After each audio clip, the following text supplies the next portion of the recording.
Well, I mean, the Akashic record is an element, is a feature of the Akashic field. The Akashic field is the universal quantum field and the deeper dimension in the explicate-implicate order of beyond the surface manifestations. So that's a field, and this field has memory. Well, I think the altered states of consciousness seem to be a good way to go. Stanislav Grof, the great psychologist, a psychiatrist, he was saying that when somebody in all his experience, his clients, when they enter an altered state, they never are the same again as they were. They access information that is not available in ordinary states of consciousness.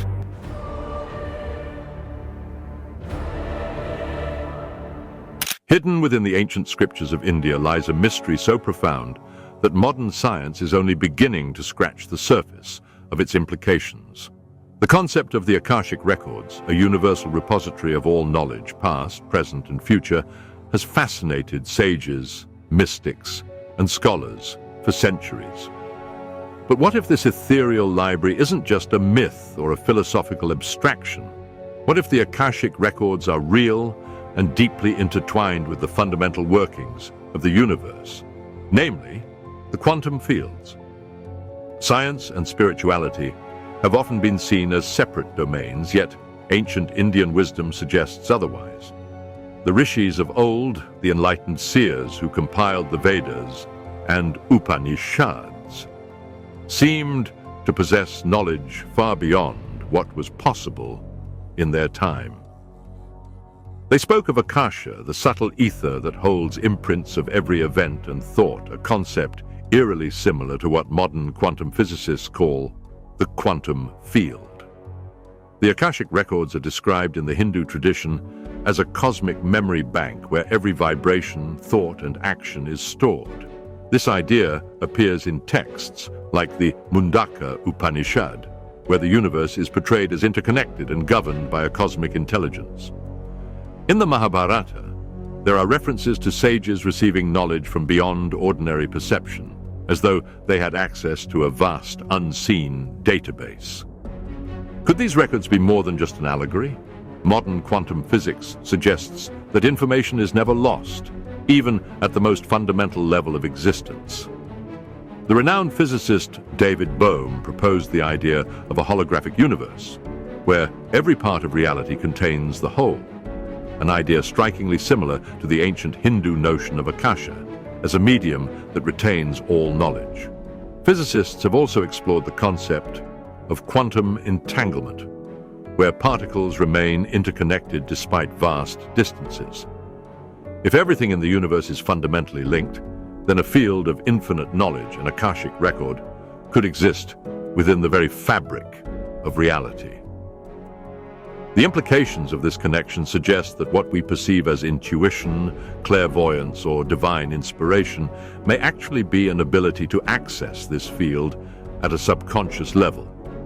Those who are spiritually advanced or mentally disciplined may have a higher sensitivity to this interconnected network of information.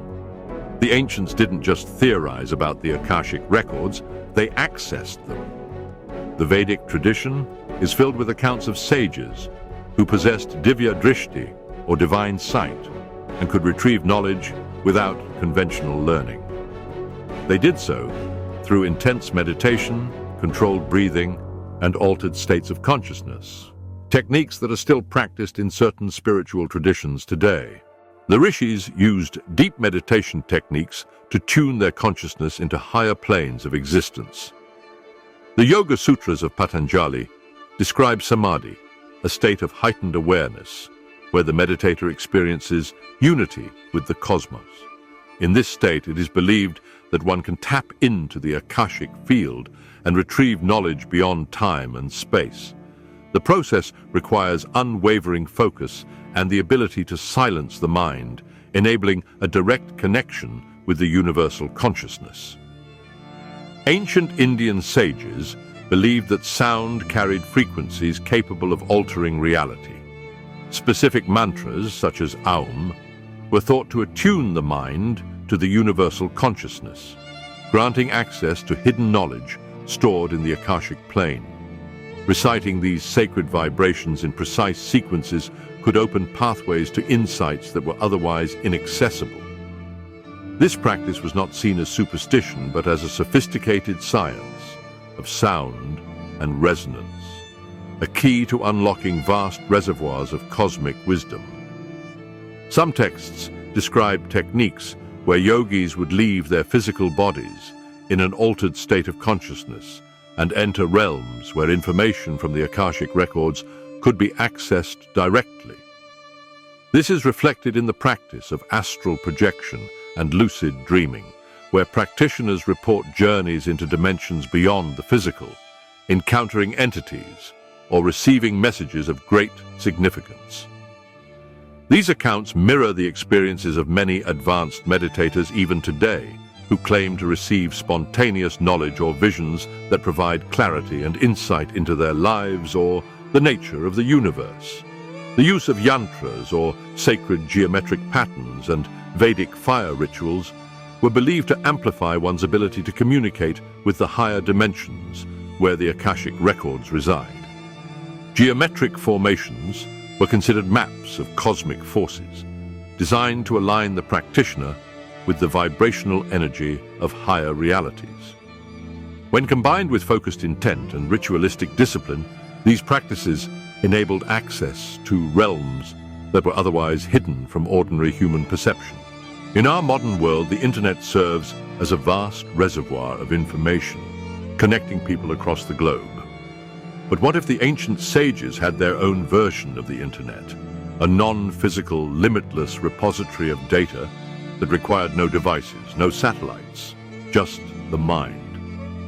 The Vedas speak of Shruti, meaning that which is heard, implying that knowledge was not merely created but received, as if downloading information from a cosmic cloud storage. The way ancient scholars compiled vast amounts of wisdom, covering mathematics, medicine, astronomy, and metaphysics, suggests they had access to something beyond ordinary human intellect.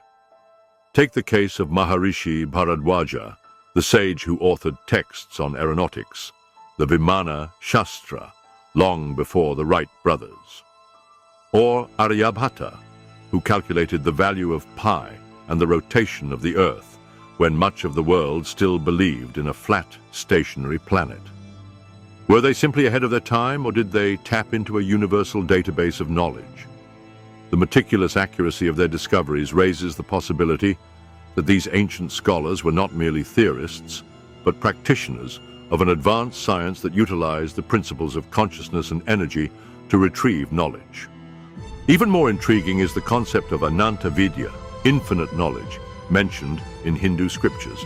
It suggests that all knowledge is already present in the cosmos, waiting to be accessed by those attuned to it. The Akashic records function like an ancient cosmic search engine, available to those who know the right query: meditation, intention, and consciousness. The precision with which certain Vedic hymns align with modern scientific principles indicates that this knowledge was not obtained through trial and error, but through direct revelation from a universal source. If the Akashic records and quantum fields are indeed interconnected, it opens up a world of possibilities. It suggests that our consciousness is not limited to our physical brains, but is part of a much larger, intelligent field. Some modern scientists, including those researching quantum consciousness, believe that the brain functions more like a receiver than a generator of thoughts, much like an antenna tapping into a vast information network. If this is true, then the limits of human knowledge may not be set by our biological capabilities, but by our ability to access this greater field of intelligence. Furthermore, if we can train ourselves to access this cosmic database, as the ancient rishis did, we could revolutionize the way we acquire knowledge. Imagine a future where education is no longer bound by books or digital screens, but by direct, intuitive downloads from the quantum realm. The ability to tap into universal knowledge would not only transform scientific understanding, but also redefine human potential itself. The Akashic records, once dismissed as mere mythology, now appear to have a startling correlation with modern quantum physics. The ancient Hindus may have known secrets about reality that we are only now beginning to rediscover. Their methods of accessing universal knowledge, meditation, mantras, astral travel, were not just esoteric rituals but advanced techniques to connect with a cosmic database beyond time and space. As humanity stands at the brink of quantum technological breakthroughs, perhaps it is time to revisit the wisdom of the ancients. The internet of today may just be a crude imitation of the limitless network that has existed for millennia, the Akashic records, the quantum memory of the universe, the forgotten internet of ancient India. If this knowledge is real, then the question is not whether we can access it, but whether we are ready to remember how.